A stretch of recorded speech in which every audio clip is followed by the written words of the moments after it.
There are many stories that speak of legendary hunters in the Predator universe. Various sources like comic books, video games, films, and novels have given us a deeper look into many aspects about their culture. This video is another compilation of many topics I have covered in the past. It's meant to bring up older videos that some viewers may have missed. This 1-hour video will go into different stories, topics, and bits of lore all around the Predator. It includes topics like Judge Dredd versus Predator, how Predators capture Queen aliens, the alternate ending to Predator 2 that we never saw, the Council of Ancients, the mysterious pyramids, and more. You can find timestamps in the video description and comments section. Leave a like on the video, and now let's get started. How do Predators capture a Queen alien? The Predator net gun was seen across various sources, and each one being slightly different in how it was fired. While the one in the Predator 2 movie was via a pistol, the one in the Alien vs. Predator movie was used from the wrist gauntlet on the left arm. Both of them were used to trap its prey, and the net itself would cut through and slowly kill them. This net was used in a different way in one comic book story, where two Predators boarded a ship that had members like Evie, Shell, and Norley. They were three normal people who flew a ship, but on one mission, they were carrying a few captured aliens, along with a Queen alien. Apparently, some soldiers posing as colonial marines had stolen some Weyland-Yutani equipment and lied about their identity. Now two Predators board their ship in search of a big prize. They kill off some soldiers and battle the aliens while using a net to close off their escape. In the end of the story, the two Predators work together to capture the Queen alien by using the large net. The mechanical parts seem to close together that form some type of straitjacket which prevents the Queen from using her arms. But somehow her tail was not tied up. Perhaps they forgot to include the tail under the net when they did the art for the story. As the Predators make their way to the airlock to leave, one of them takes Evie's welding mask and offers her his own biomask in return, perhaps as a sign of gratitude for not interfering with their hunt, or perhaps in killing another alien. As the hunters leave with their prize, the humans learn that the Predators know how to use their airlock system. Then Evie and her friends set off in search of the remaining soldiers that lied about being colonial marines. She wants to know the truth about this mission. Now, in a different story involving Michiko Noguchi, when she, along with some humans, teamed up with a Predator clan, they all worked together in fighting off some aliens and capturing a Queen alien. But this method involved them using a bunch of ropes, going through some iron or steel pins in the ground or wall. And as the rope was tossed over the Queen, they pulled it, and it pushed the Queen down to the floor. Her arms were also tied up tightly. This Queen was later brought on board the Predator ship, but it escaped during the fight against the Killer Predator clan. Although the net could cut through flesh and bone in other cases, it did not do that when the two Predators captured a Queen. Perhaps this means that they used a different material that's meant for capturing and restraining something instead of killing it. Now, it's a scenario I do want to see on film, along with a group of hunters working together. But what do you think about this scene? Do you want to see a group of hunters capture a Queen in the movie? Put your thoughts in the comment section. Predator versus Judge Dredd. The story starts off in a remote area outside the city, where an old man and his robot are trying to fix their broken vehicle. They see an object in the sky and it crashes nearby. The old man goes to investigate what he thinks was a shooting star, but since it had no impact, it was possibly not a meteor. As they approach the site, we can see a Predator nearby, and his space pod is burying itself into the ground, possibly to keep itself hidden while the Yautja goes on his hunt. The Predator kills the robot along with the old man who is holding a pistol, the first of many kills to come on this planet. Meanwhile, Mega City 1 is having problems like overpopulation and constant crime. The judges respond to a few criminals causing problems. They arrive to stop a few of them, but the rest of their group escapes on hoverboards. As the judges round up the criminals for sentencing, Judge Drock is killed by the Predator's shoulder cannon. The judges shoot in all directions, not knowing what attacked them. Then, the Predator aims at Judge Sola and only injures her with a plasma caster. She survives and tells Dredd to use his infrared vision and look up on the zoom line. They see something, but they don't know what it is. Judge Dredd uses high explosive rounds and fires at the predator's location above and blows up the area. The explosion throws the predator off and it falls into a nearby facility. Now Judge Tulk stays with the injured Sola, and Dredd goes off alone to find this new enemy. The predator waits for Dredd and ambushes him with a harpoon weapon that hits Dredd in the right shoulder. As the harpoon is attached to some type of rope, he is pulled upward. Dredd pulls out his boot knife and it fails to cut the material, so he kicks the predator in the face and is released. Dredd pulls out the harpoon in his right shoulder and the two of them face off in melee combat. Dredd blocks a few swipes from the predator, but then gets hit by its big right arm and knocked down a shaft to a lower level. Then a few judges show up and the predator escapes. While Dredd is recovering along with Sola, two more judges were killed by the predator, Judge Koch and Phillips. Both of them got their head and spines ripped off their bodies. We are then introduced to Judge Schaefer, who is the great-granddaughter of Dutch Schaefer from the first Predator movie. She's been called in for a special case due to her previous knowledge of a similar situation. Later on, some thugs lead the judges to an abandoned building where the Predator was seen. The judges clear the place out only to find the head and spine of a judge who was killed by this Predator, and by now it has taken an interest in the judges and is stalking them. And back at headquarters, Judge Schaefer is using her psionic abilities to see what memories she can find in a sample of the Predator's blood, but her attempts come up with nothing, for now. Then, the Predator shows up in the Chopra and attacks two judges. The other judges follow it to an area that leads to the roof, and this is where the Predator kills them off with its harpoon weapon and wristblades. This Predator was relentless and experienced. As more reinforcements arrive, the Predator leaves the area and jumps onto a train to escape, until it attacks again. At this point in the story, the Predator has killed 11 judges. Schaefer happens to get into a car accident, and while mending to her wound, she tastes the Predator's blood, and his memories then fill her thoughts, but only for a second. Then, she ends up drinking the rest of the blood. She then sees the Predator in its new lair, and with Judge Breen, who is still alive. She gives the address to the judges and they race off to save him. Now during this psionic link with the Predator, Schaefer also felt the Predator's injuries. It was in pain, possibly dying. Meanwhile, the Predator pulls out the gun belonging to Judge Breen, and it knows about the trap these weapons have. It dismantles the weapon, specifically by disabling the trap that reads the print of the user, indicating this Predator knows about their technology and how it works. Then, the Predator stabs Judge Breen in the chest with its wristblades. The other judges arrive with two large robots for support and they track the Predator on a rooftop building. They fire upon it but miss, and the Predator fires back and shoots a judge with its plasma caster weapon. This judge only suffered minor burns but will survive this encounter. The two robots then use a fire weapon on the Predator. They cover it in flames but then falls through the roof and into an area inside the building. Badly burned from this encounter, the Predator loses his biomask but still fights on.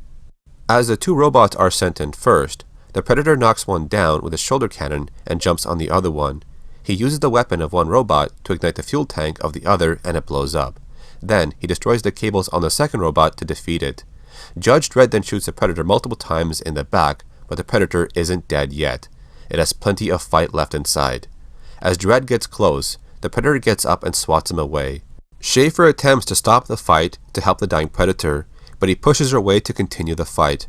The Predator then picks up Dredd's lawgiver weapon and tries to fire it, but it explodes in his hand. This gives Dredd the time he needs to attack.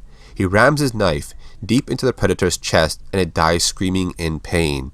The story ends with Schaefer telling Dredd that the Predator knew the weapon was booby-trapped. She knew the Predator was sick and dying, so it chose to take an impossible challenge that it knew it could not win. One final hunt, to die in battle, with honor. So that was the story of Predator versus Judge Dredd. Now this story was really good. The Predator killed around a dozen judges, two big robots, and fought until the very end. The art style was nice and overall I liked it. So what did you think about the story? Put your thoughts in the comment section. The story of Lefty Predator was a very short one in the comic books. It's between two different characters. A human female named Bria, who is being chased by Lefty Predator. She encountered this Yautja before and they had a short battle. This resulted in Lefty losing his right eye and Bria stealing his wrist computer that activates the self-destruct device. As Lefty chases her across different planets, Bria pulls up to an outpost in search of ammo and parts for her ship. She's fully aware that this outpost has no survivors and assumes the xenomorphs are somewhere inside. Bria then enters and starts to pick up something on her motion tracker. A few xenomorphs show up and she deals with them, but she gets jumped by another one and ends up in a very bad situation. But right when she thinks it's all over, Lefty appears to save her. Using his smart disc, he cuts up the aliens and rips out their inner jaws. The action doesn't end here. After a brief pause, more aliens show up and surround them. While Bria is barely able to escape while using her firearm, Lefty is not so lucky. Bria looks back and sees her savior get swarmed by aliens. They surround Lefty and then jump on top of him. She uses this opportunity to her advantage. While the aliens are distracted on Lefty, she tries to escape herself, but not before throwing Lefty his wrist computer so he can use his self-destruct device. As Bria makes her way back to the ship, she defeats a few more aliens along the way. She then hops onto the ship and makes her escape from the outpost, but as she flies away, she wonders if Lefty was killed because there was no self-destruct bomb, or does his code of honor not allow him to take his own life without fighting against the target he was tracking. Either way, it's a mystery what happened to Lefty after this, because the comic book ends here on a cliffhanger. One unique thing about Lefty was the text used in his speech was very different from what we normally see in other comic books. So, what do you think happened to Lefty?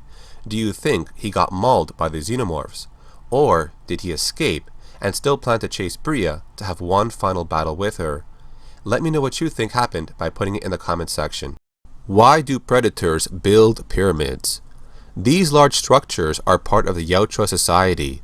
This type of architecture is seen on Earth and is linked to the human civilizations of Egyptians, Cambodians, Mayans, and the Aztecs. According to the story of the Alien vs. Predator movie, when the Yautja visited Earth, they taught the humans how to construct pyramids, and under their direction, these massive structures were built. The pyramids serve many purposes, such as being used for habitation, hunting grounds during a rite of passage, and also as a breeding site for the xenomorph species. Some pyramids even served as a tomb. This was to honor particular Yautja who died from natural causes or in battle, and as a result of this, some statues, carvings, or memorabilia is shaped in their image. The pyramids were considered to be part of their religious beliefs, or held a spiritual significance for the Yautja. Even some structures on other planets were seen to be made of stone, but not all of them were made in the shape of pyramids. They were constructed mostly of stone, and some decorations or carvings could be seen on many walls, floors, and ceilings, possibly telling the story of that pyramid, or maybe the connection predators had with the species on that planet.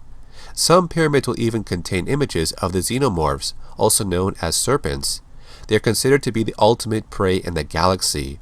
Some pyramids on Earth were seen to have carvings and symbols that explain how the predators bred the xenomorphs for thousands of years. There is a section of the pyramid that is also meant to contain the Queen Alien with advanced machinery. She is kept in stasis until the predators return during a rite of passage.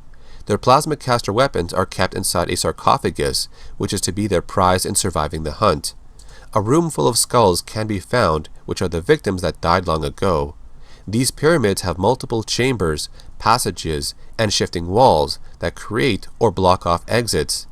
This structure is meant to best suit the xenomorph's abilities, being designed with smooth walls and enclosed passages that encourage everyone to rely on close-range combat.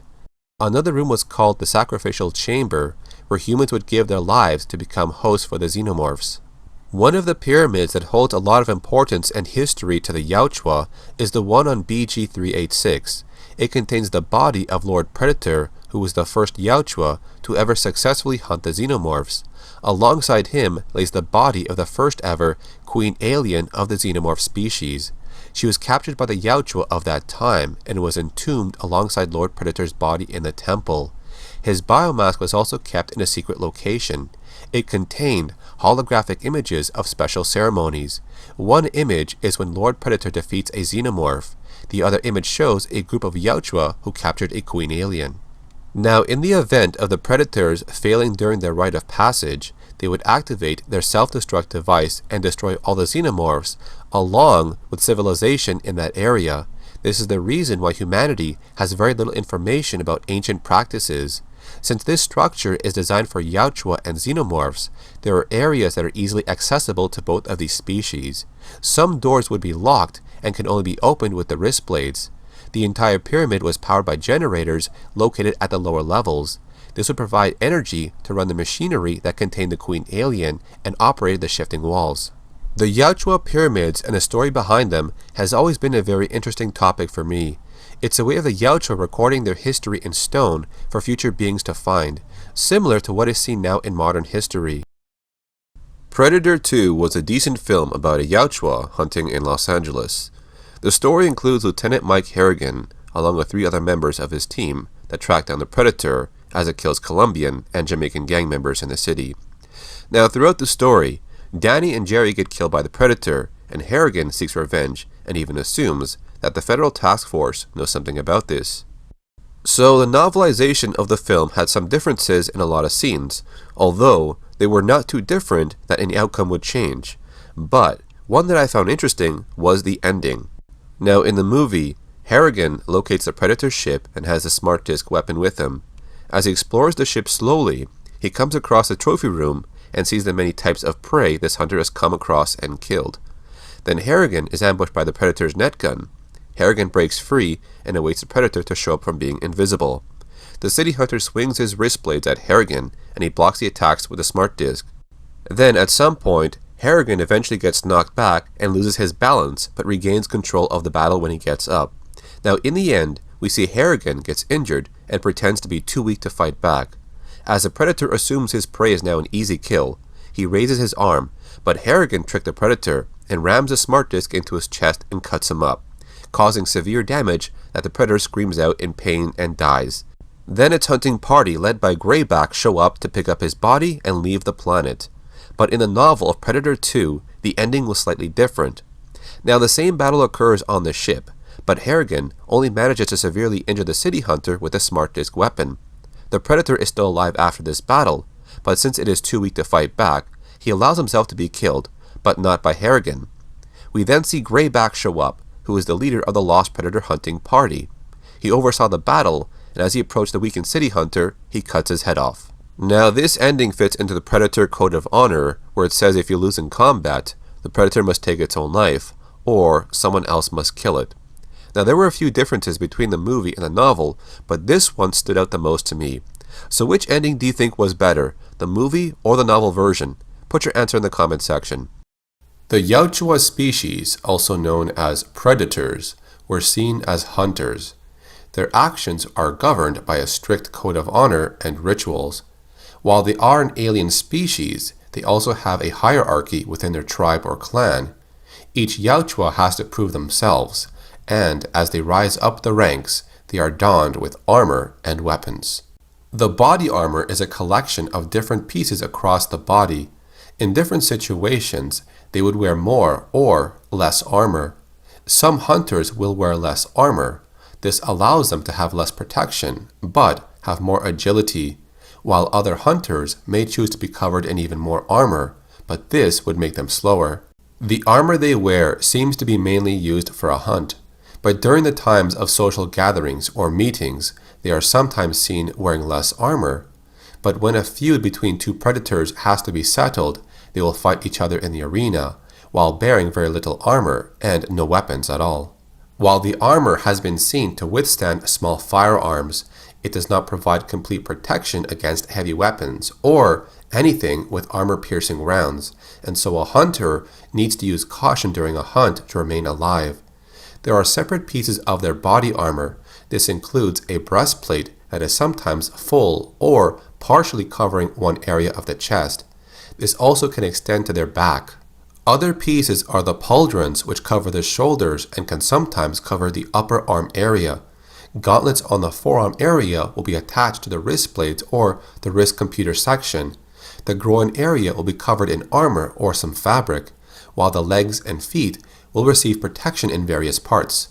But of course, the amount of armor the predator wears does differ from each story, clan, or type of predator. For example, the super predators were seen to have armor in similar areas as the standard predators, but it differs in design and also the amount of armor they wore. We also had the teenage predators in the 2004 movie Alien vs. Predator. They were all part of the same clan, and although they wore similar armor, each one was slightly different in some way. This also brings up the question of what is the mesh or netting that is seen on their bodies? Well, according to the comic book about Machiko Noguchi, this netting controls their body temperature from the outside. It can be adjusted in different climates if the environment is not suitable for the predator. But the super predators did not use this netting, and there's also no clear explanation as to why. Perhaps they lacked this technology while leaving Yautja Prime, or maybe their genetic structure is a little different. This concept about their mesh or netting is somewhat different in the novel of the movie Alien vs. Predator in 2004. The novel said that their body armor was in fact a full body suit. It was internally filled with an atmosphere that was more comfortable to the predator. This atmosphere could be the same as the warm climate on Yautja Prime. This explains why predators are able to hunt in very cold places. The novel also said that the temperature of the mesh would be uncomfortable for a human, so this could imply that it's very hot. While most predators are seen wearing armor made from a unique type of metal, very few will use the bones of their victims as armor. The Spearmaster Predator was given gold phoenix armor. This was protection against the xenomorph's acid blood. Another example is the alien head predator, also known as the serpent predator, who molded the alien head as a biomask and even took on the persona of a xenomorph. Now, if the predators were short on armor, they would also make new armor from whatever source they could find. In the novel of the first Alien vs. Predator movie, Scar used the body of a dead alien to make armor for Lex. And in the comic book called Predator Hunters, it was about a group of Yautja who crashed on an island. With limited resources available, they chose to make armor and weapons out of wood. When it comes to receiving armor, an unblooded predator will still have armor. However, this could be a set of random parts that are not suited for that predator, and only when it becomes a blooded hunter, it will receive a personalized set of armor. And as for the body armor that is resistant to the acid blood of the xenomorph, this special armor usually has to be earned. Now, during a hunt, a predator must slay a xenomorph, and only then will they receive this special type of armor. There's also been a few stories in the comic books where predators willingly gave armor to humans. These are humans who have earned their respect as skilled warriors. The Yautja species are known to operate their hunts, rituals, and hierarchy through a form of honor, strength, and respect. Most of the hunters we have known in the lore are seen as the warriors who travel across the galaxy, visiting many worlds in search of the ultimate prey, a being that would challenge them in combat.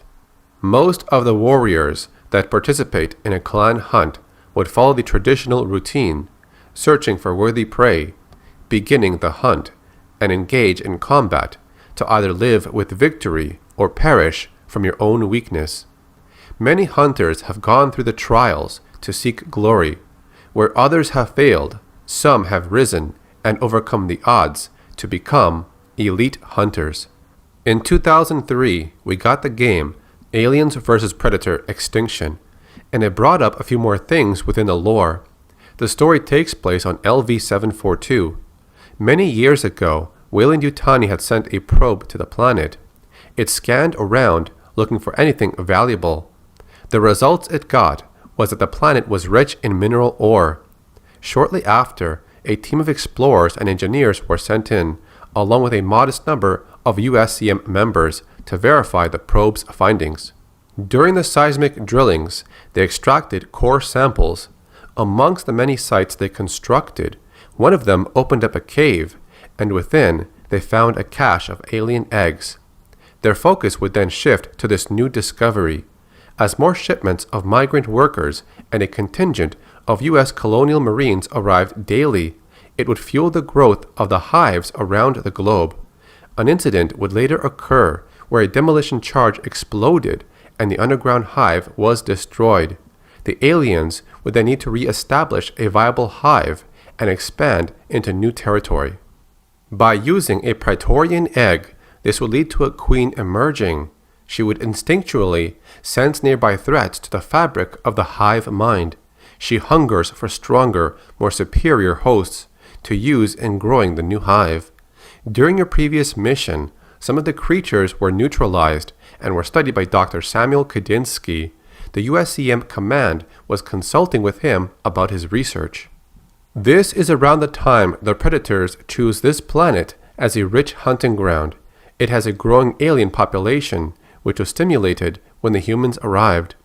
It's also the home to a formidable beast known as the legendary Grotee. It also brings up the lore of the Council of the Ancients. Clans must petition and be granted exclusive hunting rights to a planet. Your clan's anticipation is high, as they prepare to hunt aliens and battle-hardened marine warriors. Both of them are deemed as great prizes. Dr. Kadinsky would create a new strain of aliens he called the K-Series. The only way to survive is to wipe them out and keep the alien bloodline pure. Throughout the story, Marines would find a Predator device and destroy it. This would remove the cloaking device in some areas. When the third device was destroyed, it revealed a large Predator base. At the same time, Predators invaded the laboratory of Dr. Kadinsky, and during the battle, the control panel was damaged. This let loose the captured aliens that defeated the K-Series. A pack of heavily armed Predators would enter the hive and destroy most of the alien horde, and dragging away the queen in shackles. Without a queen, the hive is unable to grow and spread. The aliens would band together and free the queen later on. The existence of the K-Series aliens would threaten the integrity and future of your species. The K-Series would get annihilated in the end of the alien campaign. Stronger types of Predators would later join the hunt. They were a military type. They had better equipment and were much deadlier than the others. While the Marines try to defend their strongholds, they are attacked by aliens and Predators. Throughout the story, you'll find aliens pulling back their victims, dragging them to their hive to increase their growing brood. The clan Trophy Hunt does encounter the Grotee creature. It's a giant, muscular creature that walks on all fours. Legend says that over the ages, countless clans have met their death in the fierce blood sport.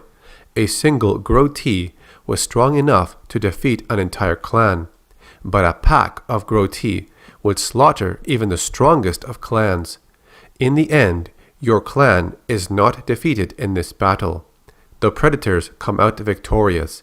They vanquish 3 Grotee creatures and claim their large skulls as trophies, a display of their strength and skill. When you were in the jungle area looking for the cave of the Grotee, there was another clan of Predators involved. They were called Poachers, and they tried to thwart your mission but failed. There should only have been one clan on this planet, but their true motive isn't revealed until later. When the Marines destroyed the cloaking devices, the hidden base of the Council of Ancients was revealed. They then explain their agenda. The other Predators you fought earlier were part of another strong clan. They too were granted exclusive hunting rights to this planet. The Ancients had a plan to lure 2 great clans here and pit them against each other. The superior clan would then be deemed the Ancients' successors. The losing clan would be banished. This fits into the lore that only the strongest are worthy to rise within the ranks, and in due time, this clan has the potential of being the new Council of Ancients. But then, the Ancients tell us they are also the ones who planted the alien eggs on the planet a long time ago. It was a means of creating an arena in which they could study the clans secretly to rate their hunting prowess. Now that their base was discovered, the Ancients order you to the clan trials, a pair of formal hunts designed to showcase a clan's skill. They are first tested in the art of stealth. They succeed in the first trial, but the second one is more grueling, more difficult, and more deadly. This task is to claim the skull of the alien queen, and this clan succeeds once again. By winning the trials, you have received the honor of the Ancient's mantle. Your clan is now superior to all others, worthy to be their eventual successors. But your victory rings hollow, as the trials are quickly forgotten amidst a rash of atrocities against the predator race. During the trials, the humans captured a member of a rival clan. This coward allowed himself to be captured, and it's assumed human scientists are experimenting on his body. Your mission now is to punish the disgraced predator and find the human responsible for this. As you make your way through the facility, you would reclaim the stolen predator technology, like the helmet, armor, and spear. These weapons must never fall into the hands of our enemies. Further along, you would find the disgraced predator. You swiftly end his life and continue with your mission. You then capture Dr. Kadinsky. He is taken to the Council of Ancients to be judged for his crimes. The council governs everything within their society, from keeping their sacred rituals and traditions alive to upholding their laws and honor by seeking judgment and dealing punishment to any other race, be it human, alien, or predator. Dr. Kadinsky has done the unthinkable. Not only did he create the K-series aliens, but also a Pred alien queen. His research had angered the Council of Ancients, and his punishment was death by torture. The tainted bloodline perpetuated by this beast destroys the integrity of the predator race and is unbearable to the Council of Ancients. This crime may only be resolved with a ritualistic purification of the contaminated hive. The Ancients present your clan with a sacrificial associate, the Ancient who is keeper of the nuclear device. He is known as the Ancient Nuke Carrier. Honorable predators keep their species pure. Other subspecies or hybrids, like the Pred alien, are seen as an abomination. Once you clear a path through the hive, you must destroy all the aliens and claim the skull of the Pred alien queen. This trophy will be a symbol that the predators are the mightiest hunters in the galaxy. Through the guidance of your clan leader and a set of powerful warriors, you overcome the beast and emerge victorious. The Pred alien queen is no more. The Ancient Carrier will detonate a nuke at the center of the hive. The others would escape before the explosion went off. His sacrifice purified the bloodline. As the others head back to the council, they carry with them a prized trophy. Their hunt on this planet is over. They have passed the trials and overcome many strong enemies. They have earned the mantle to join the Council of Ancients. The Pred alien in this game had a lot of new abilities, like secreting a flame retardant coating, which makes it impossible to ignite, and has very good resistance to heat damage. Its secretions absorb heat and then evaporate, which creates a flame-extinguishing cloud around the creature. Its bite injects an acidic saliva. The Pred alien then quickly drains and consumes the nutrient slurry that results, replenishing its life in the process.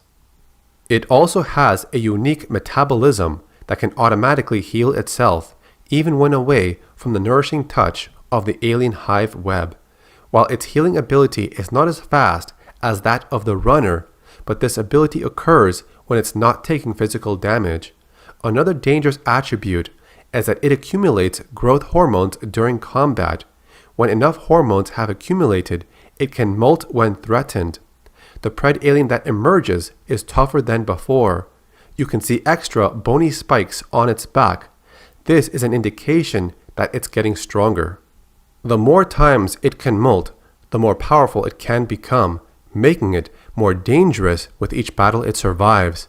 This ability allows it to adapt from each encounter. The data on the Pred alien has discovered it does have some vulnerabilities. It lacks any kind of armor, which means that kinetic weapons are effective against it, and radiation will prevent it from regenerating its health when it's away from the hive web. And that's the end of the story in Aliens vs. Predator Extinction. It also marks one of the rare occasions when an ancient group is brought up in the story. So, what did you think about it? Tell me in the comments section. Predators. Fearsome hunters that are bound by a strict code of honor. One of the galaxy's most dangerous species. Yautja Prime is their homeworld. Their rituals and hierarchy is governed by a council of elders. The Yautja species travel across the galaxy to find worthy prey to hunt, to prove themselves, and to rise within their ranks. While the most experienced hunters are able to branch off and hunt alone, others choose to lead the young bloods into training and live combat. One of those clan leaders was Tichinde. He led a group of young predators onto the planet Ryushi. Out of all the clan members on board, one of them stood out from the rest, Tichinde.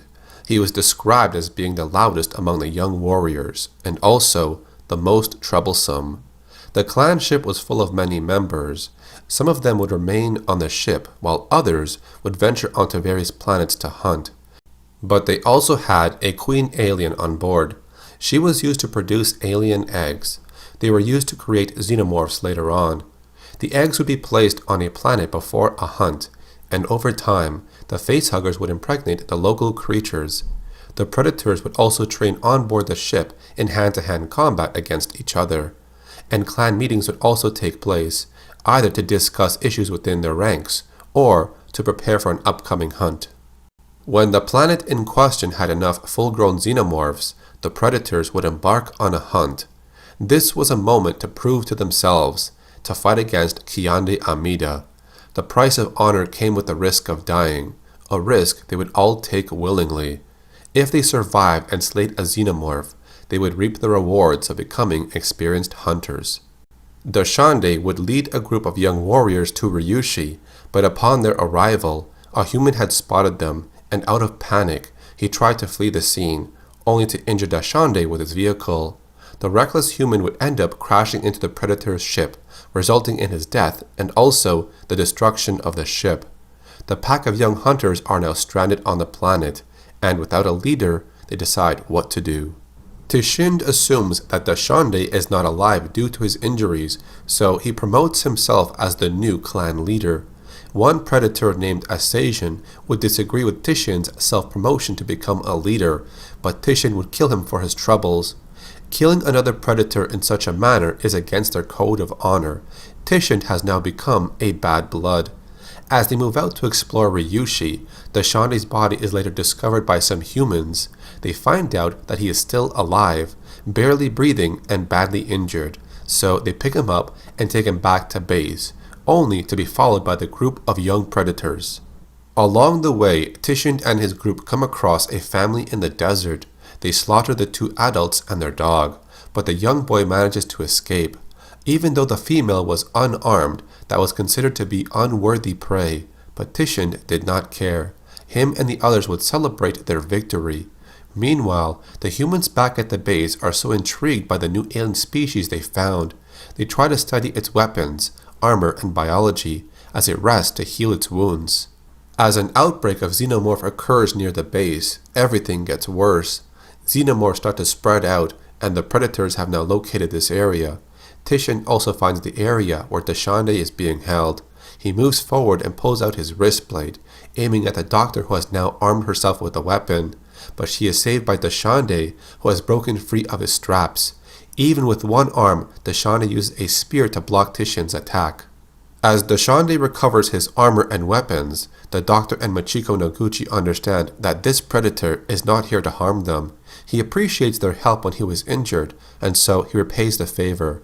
Tichinde is beaten up by Tichinde, the stronger of the two, and upon inspecting Tichinde's trophy bag, we see the skull of a young child. What sport is there in hunting small prey? Tichinde has committed many dishonorable acts, and so he must be punished. While a battle between the predators and xenomorphs is still going on elsewhere, the surviving humans try to find a way to evacuate safely. But there is no escape for Tichinde. His battle with Tichinde, his clan leader, will be his last. As their battle ensues, Tichinde uses a bladed weapon to end Tichinde's life. This is where the story of Tichinde ends, but Tichinde's story does continue on, and I covered that in a different video.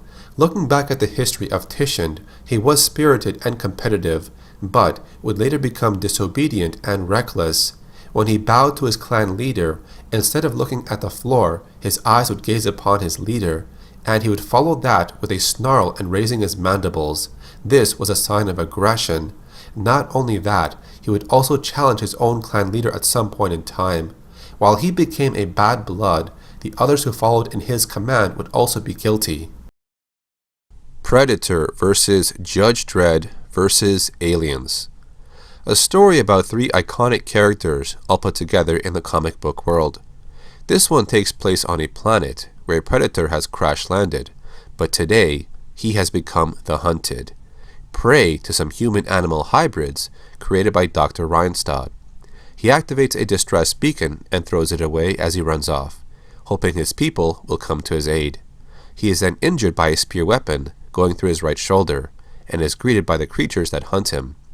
They injure the predator by stabbing 2 more spears into his body, just barely leaving him alive for Dr. Reinstadt to conduct some tests on him. Then these creatures locate the predator's crashed ship, and amongst it, they discover its weapons and trophy room. They take a xenomorph skull so Dr. Reinstadt can extract its DNA.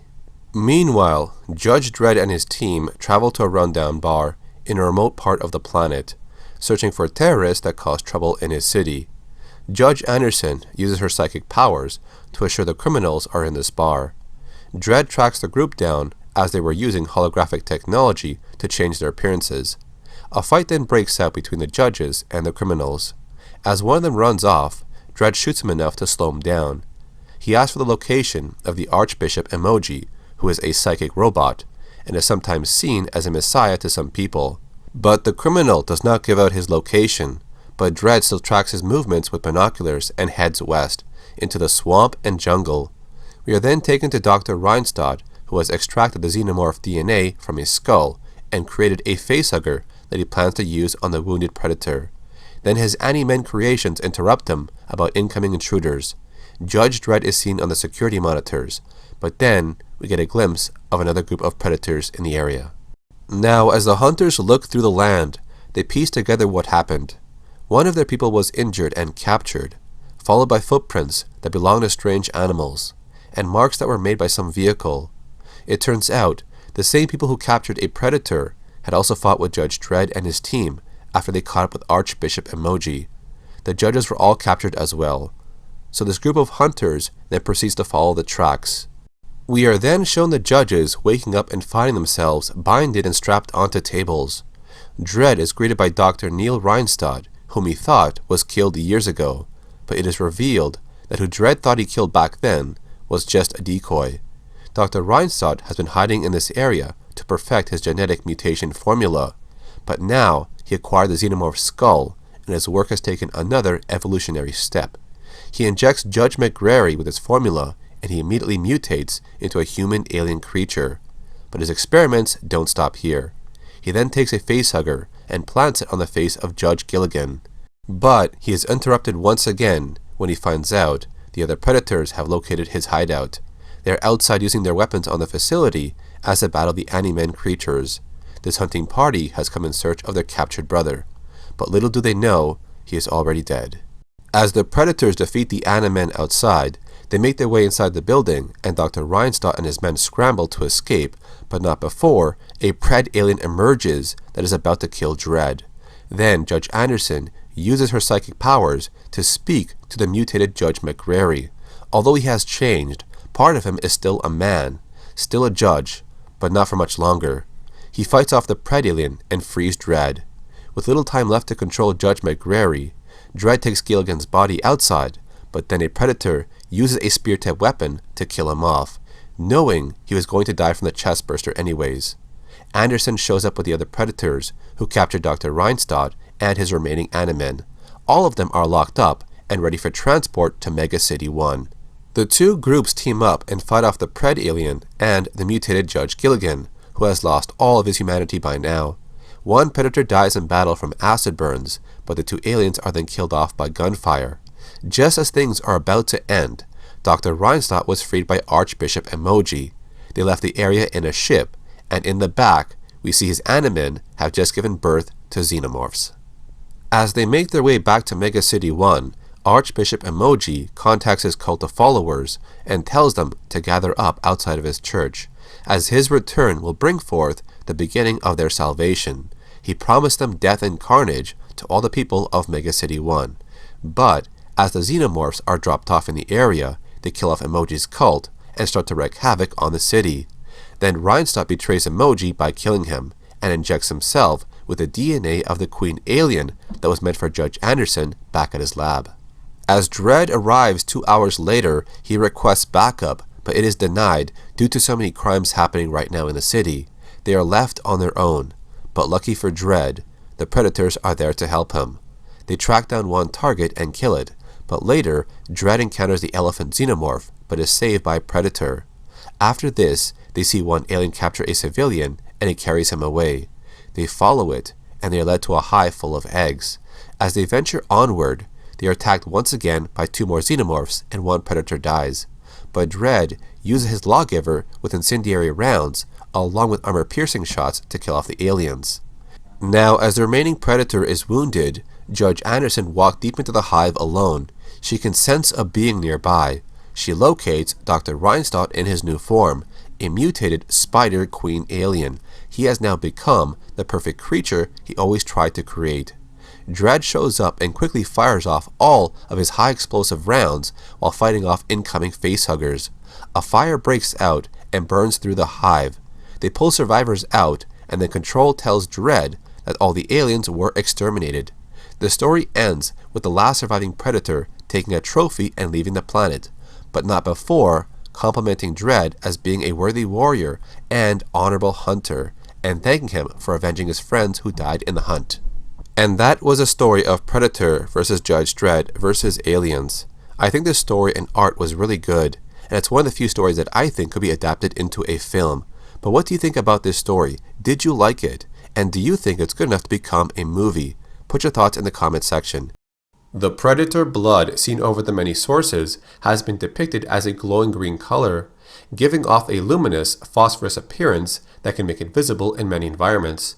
During the first movie, some behind the scenes had explained it was originally supposed to be orange. This color was chosen so it would stick out from the green jungle, but they couldn't produce enough of that color, so with the use of green glow sticks everywhere, they decided to change its color to green. Some KY jelly was also used in creating the predator blood, and when it was changed to have a green color and used in the jungle, this gave the production team some difficulties. Any scenes that were completed with the original orange blood had to be discarded and reshot with the new green blood. Now, one small design error is that the fleshy parts inside its mouth appear as red, which should actually be another color. The blood vessels in that area are very visible, so it should give off a different color. But this idea was overlooked when it was being designed. If we look at humans, our veins appear as green, but they are actually blue. They appear as green because the light has to penetrate the skin, which gives it a green color from the outside. So the inner parts of our body appear as a reddish tint because of our blood. So if we use the same concept on a predator, the inside of its mouth should never have been red like ours. It should have been a color similar to its blood. Aside from its bright glowing effect, the predator blood has some special properties to it. In the comic books, Batman discovered that the predator blood was carbon-based even though it was an alien. He was able to make a wide-spectrum tranquilizer that did have some effect on the predator. Its blood also has the ability to partially neutralize the acidity level in the xenomorph blood. The Pred alien's blood did not seem to have the highly corrosive effect that the natural xenomorph blood has. The Yautja's blood has also been known to give an extended lifespan and an increase in strength. This was shown in the video game Predator Concrete Jungle. Hunter Borgia was born as a sick child, but he survived only by the use of the predator's blood. He and his mother would go on to live for over 100 years. As more predators came to Earth, They would capture them and vampirize them to drain them of their blood. Some predators who are known as Hish also possessed a gland located between their neck and collarbone. It secreted powerful hormones into their bloodstream, and this would drive them into hyperaggression. This rage would be contagious, so they later found a way to control it with the use of artificial hormone regulators. Predator, Demon's Gold, was a short comic book about a group of German soldiers going through South America during World War II. Along the way, they are in search of gold and silver from many villages they come across. They hear about a story of a hidden cache of treasure in a cave, but only the local people know its location. So they capture a young boy and promise to set him free if he leads them to the gold. Since the soldiers killed off everyone else in the village, he had no choice. The boy leads them to a cave with the entrance being a giant skull. The gold within the cave was never touched by the people of the land. They believed it was sacred treasure, so it remained untouched. They only protected the gold from outsiders, but this time, these men were armed with weapons that would defeat the local people. Once the German soldiers found the gold, the leader ordered the boy to be killed. Now the boy, feeling his life will end, he prayed to the Inca gods, and his prayers were answered, but from something else. A predator had used this cave as shelter. Now disturbed by armed soldiers, it attacked them all, killing them with its bladed-throwing weapons, shoulder cannon, and combi stick. As one soldier managed to pull the predator's biomask off, it saw the face of the demon before it died by its hands. Then, as the last soldier remained, the leader of the group, it shoots at the predator but only hits the armor on its back. The hunter turns around to swat him away. The predator walks over to the fallen soldier, holds his head, and uses his wristblades to rip off his spinal cord and head. As a young boy looks on in fear, he thinks his life will end in the cave as well. Like the soldiers who captured him, he might die a painful death at the hands of this hunter. But this is not the case. As an honorable warrior, this predator follows a strict code, and because the young boy does not pose a threat, the predator cuts the ropes that binded his hands and sets him free. The predator then walks away and disappears, taking another trophy from his many battles. This was the first and last time this boy ever saw this hunter. Now an old man, he knows his own time to die is near. As other people have asked him for the location of this cave, he plans to take the secret to his grave. Now I think this was one of 4 comic books that featured the predator that were not reprinted in color. I believe only the cover was printed in color. It's also one of the few stories where the predator does survive. Although it's a very short story, it does get straight to the point and with a decent ending. One of the most unexplained scenes in the first Predator movie is when the Predator uses his laser to make his wrist blades turn red. The movie does not explain exactly what's happening, so we are left to speculate about this scene. For the most part, a lot of fans had a few theories about it. If we look at the many scripts about this movie, they each give us some information about this scene.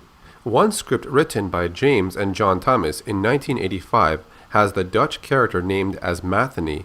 It takes place right before the final battle against the Predator near the end of the movie. But here's what the script says about the scene.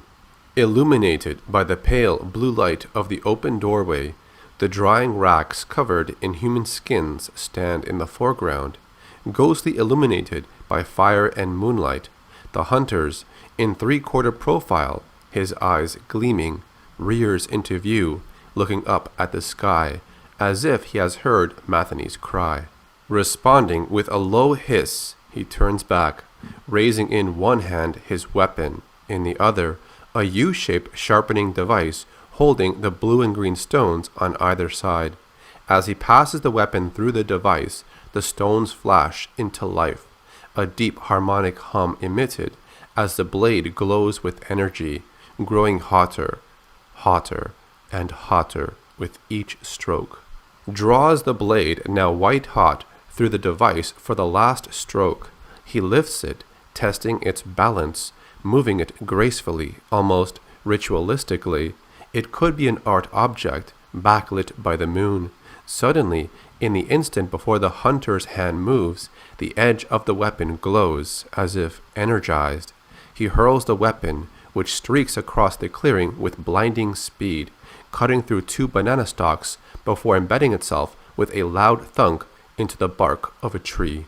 Now, if we look at the updated script by the same writers, Arnold Schwarzenegger was now part of the movie, but his character was referenced by his last name, Schaefer. Around this time, the script was still going by its early title of Hunter. This scene about the laser and wrist blades is the same for the most part, with only a minor change in the last sentence. Backlit by the light of the open door, the hunter's head, in 3/4 profile, his eyes gleaming, rears into view, looking up at the sky, hearing Schaefer's cry. Responding with a low hiss, he turns back, raising in one hand his weapon, in the other a U-shaped sharpening device. As he passes the weapon through the device, it flashes into life. A deep harmonic hum emitted as the blade glows with energy, growing hotter, hotter, and hotter with each stroke. He draws the blade, now white hot, through the device for the last stroke. He lifts it, testing its balance, the white hot blade illuminating his alien face. So, based off the information we have in the early script, one version says it was sharpening the blade, while the other is making it hotter, and in that process, it would cut through material a little bit easier. But the Predator does not get a chance to use his heated blades soon after the scene. It's also interesting how the laser sights can emit a lot of heat. Perhaps the heat level can be adjusted on the laser, seeing as how some targets and clothing material does not burn up on contact with the laser. Since they have advanced technology, I guess this should not be a surprise. While a lot of areas in each script can differ from the actual movie, some ideas could have been for better or for worse. It really depends on how you look at things. For example, during Matheny's battle with the Hunter, he would try to use an arrow as a close-range weapon. While the Hunter is so weak and exhausted during the fight, he musters whatever strength is left. He tries to lash out with one arm. This happens when his wrist blade gets activated. Matheny catches his arm and tries to counter, but the Hunter dodges his strike, and as they tumble over, Matheny loses his arrow weapon. There was a scene when the main character would end up finding the Predator camp and his ship. It says this: he emerges at the edge of the Hunter's camp, the arrow clutched tightly in his hand, his features intense. Like steel cord, transfixed at the unbelievable sight before him, there is no sign of the Hunter. He sees the open door ramp. He approaches it, wide-eyed. His senses reeling with astonishment and fear. He pauses by the door, summoning his strength and raising the arrow. He leaps onto the ramp, ready to strike. Before him, he sees the interior of an invisible spacecraft, an array of high-tech equipment, an acceleration couch, the cramped and functional quarters devoted to propulsion and navigation equipment. One version of the script was supposed to include the Predator dropping a weapon during the final battle. Matheny would pick it up, looking very confused on how to use it. He would then just hurl the weapon into the doorway before it closes. As the weapon spins like a discus, it flares with energy. It would impact the Hunter's head, which caused it to explode. The script by James and John also has Schaefer injuring the Predator in a different way, by shooting an arrow into his neck. As the Predator tries to escape into his ship, Schaefer grabs the dropped Predator weapon and fires. The weapon flares up with deadly energy. It drops, then turns sideways, accelerating through the door of the spacecraft. It damages the force field and its hyperdrive system gets out of control. As Schaefer realizes the ship is going to explode soon, he runs for cover and survives the explosion. I think one of the more drastic changes to the script was the appearance of the Predator's face. We all know about the original costume, which was later redone to what we have now. But this early script shows us that the Hunter was supposed to have a human-like appearance. It had smooth, hairless, nearly translucent skin. A delicate network of veins and vessels can be seen, pulsing rapidly with pale green blood. So, despite what we all know about the early costume, which was worn by Jean-Claude Van Damme, the early versions of the script had a different idea for the Predator's face. There are quite a few other changes between the early script and the actual movie, but these were some key points that really caught my attention. When I look at the movie and how it differs from the early scripts, there's obviously a lot of changes, but I do like how it turned out in the end. There's a lot of lore within the Predator expanded universe. Many sources like interviews, behind the scenes, comic books, novelizations, video games, and movies all have their own story to tell. For example, when the last Predator movie was coming out, it introduced us to a whole new concept of how predators were changing and evolving.